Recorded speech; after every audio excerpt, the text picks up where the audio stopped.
This newscast is brought to you by QBird, Pittsburgh's source for LGBTQ plus news and community information. To learn more about QBird, visit their website at qburg.com. That's QBURGH.com. From the PEP Radio Newsroom, these are the stories we are covering at this hour.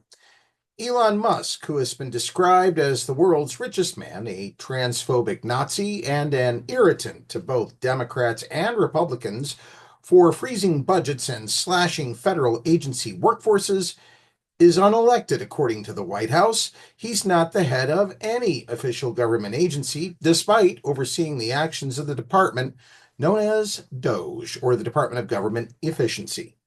Democrats have widely accused DOGE's actions of being illegal and unconstitutional because Musk independently hollowed out the agencies without any constitutionally required approval from Congress.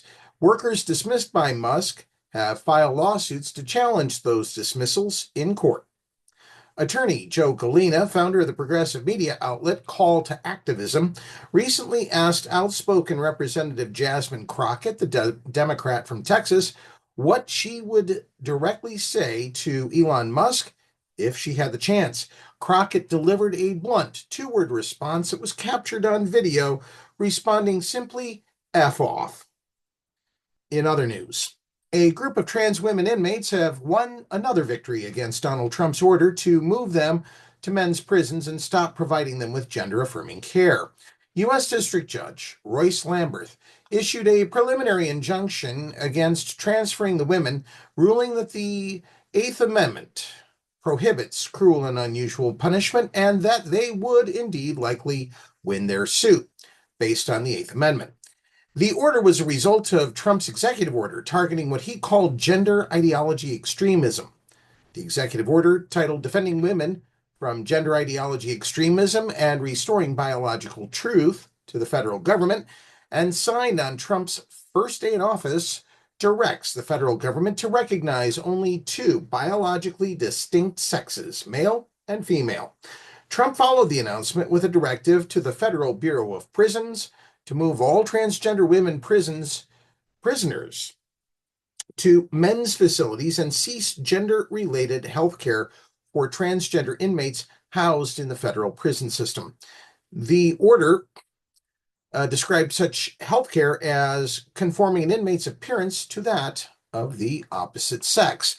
Earlier this month, Lamberth, a Ronald Reagan appointee, issued a temporary restraining order against Trump's order after hearing a lawsuit brought by three trans female inmates who were told they'd be transferred to a male detainment facility as a result of Trump's order.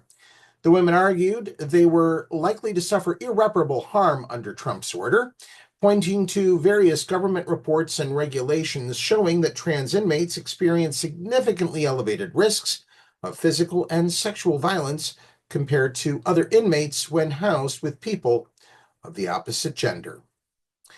And finally, this news from the Kennedy Center. The Kennedy Center is denying rumors that a choir made up of men who were jailed for their participation in the January 6, 2021 Capitol insurrection will perform as part of its future programming. According to the Los Angeles Times, rumors of a J6 prison choir performance at the Kennedy Center spread online following longtime Donald Trump ally Steve Bannon's February 20th speech at the Conservative Political Action Conference in National Harbor, Maryland.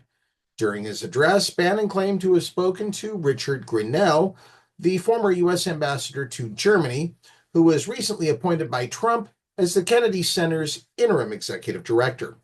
I talked to Ambassador Rick Grenell last night, Bannon said, and I think the J6 Choir is going to play the Kennedy Center for a night and honor their families.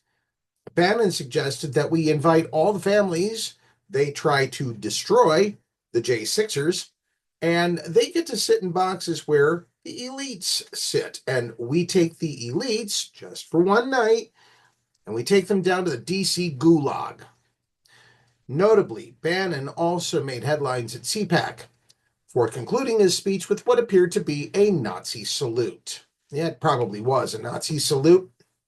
Why add the word appeared to be. No, it was. Let's just call it what it was. It was a Nazi salute. Grinnell, who became the first out gay U.S. cabinet official to serve as acting director of national intelligence during Trump's first term, has not commented on Bannon's claim. However, a representative for the Kennedy Center told the LA Times that a J6 prison choir performance was not a Kennedy Center confirmed event. Now, we at PEP Radio strongly encourage that the LGBTQ plus community boycott the Kennedy Center until its current leadership has been replaced by a future presidential administration. If you are watching our news on our YouTube channel, please click the subscribe button. That's the news at this hour. Now back to more music on PEP Radio.